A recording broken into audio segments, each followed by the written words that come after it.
Ezra, chapter 6.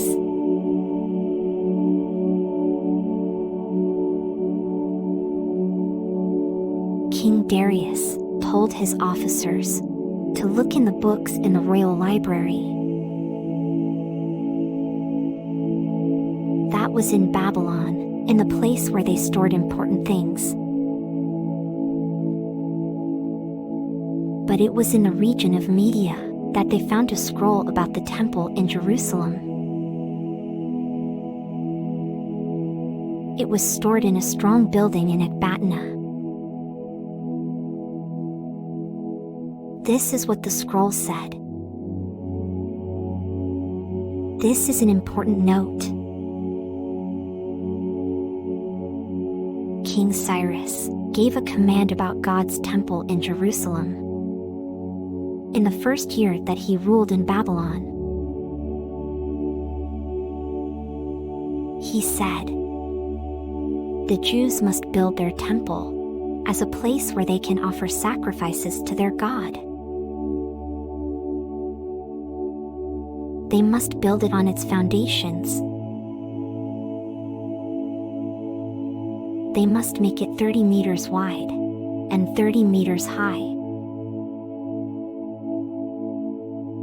They must build the walls with 3 rows of big stones, and then a row of wooden beams. They should take money from the king's palace to pay for the work.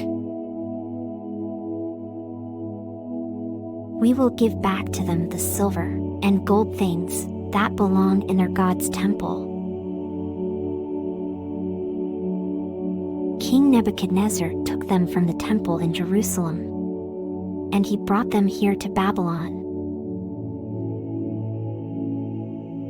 Now, they must return to the place where they belong, in God's house in Jerusalem. So listen to me, Tattenai, my ruler of the region on the west side of the Euphrates River.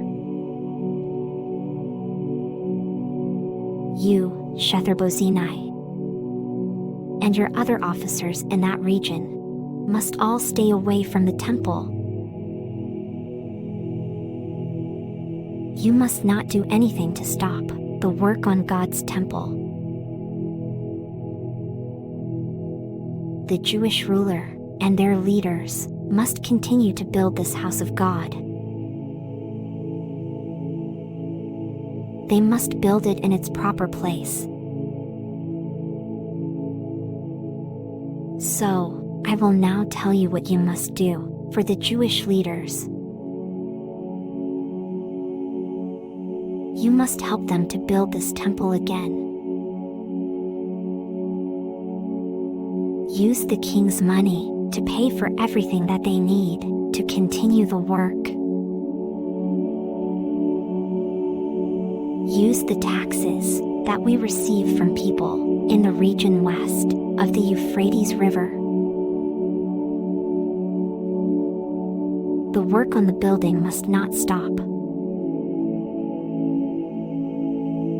Also give to the priests the things that they need each day for their sacrifices to the God of heaven.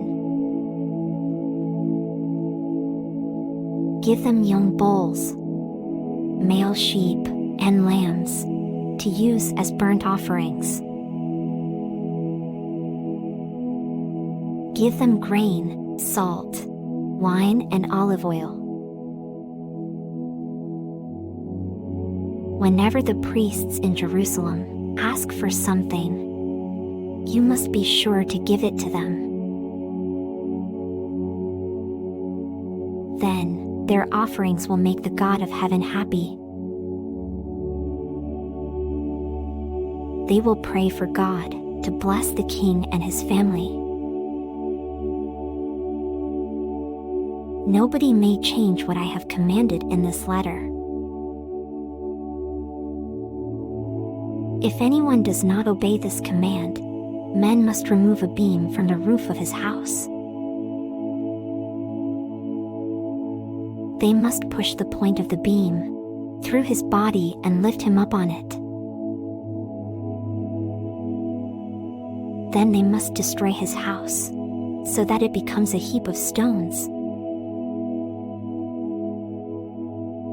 That is what he deserves. No king or nation should try to change my command. They must never destroy God's temple in Jerusalem.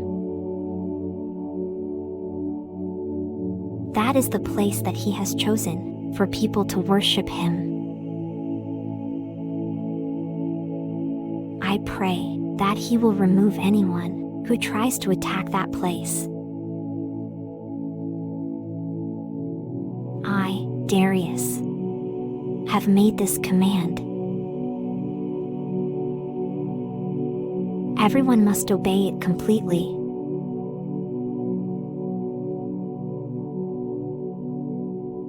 Tattenai, ruler of the region west of the Euphrates River, Shetharbozenai and their friends carefully obeyed King Darius's command.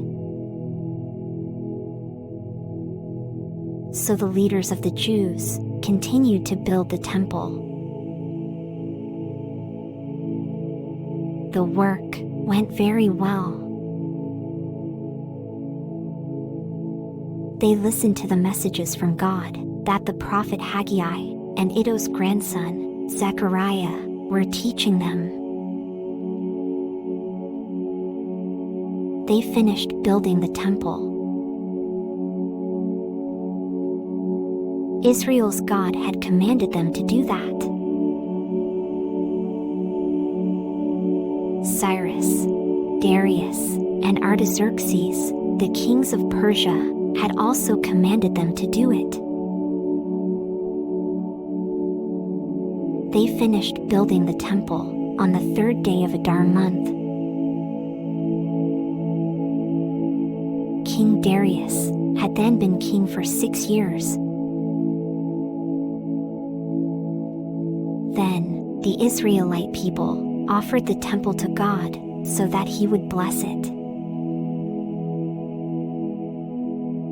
The priests, the Levites, and the other people who had returned from Babylon were all very happy. They offered 100 bulls, 200 male sheep, and 400 lambs.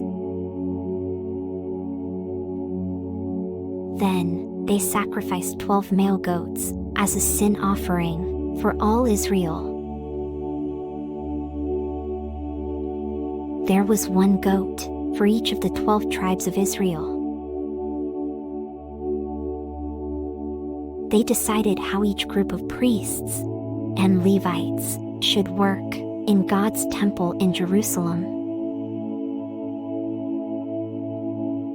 Moses had written in his book how they should do this. On the 14th day of the first month, the people ate the Passover feast. The priests and Levites had all made themselves clean for their special work.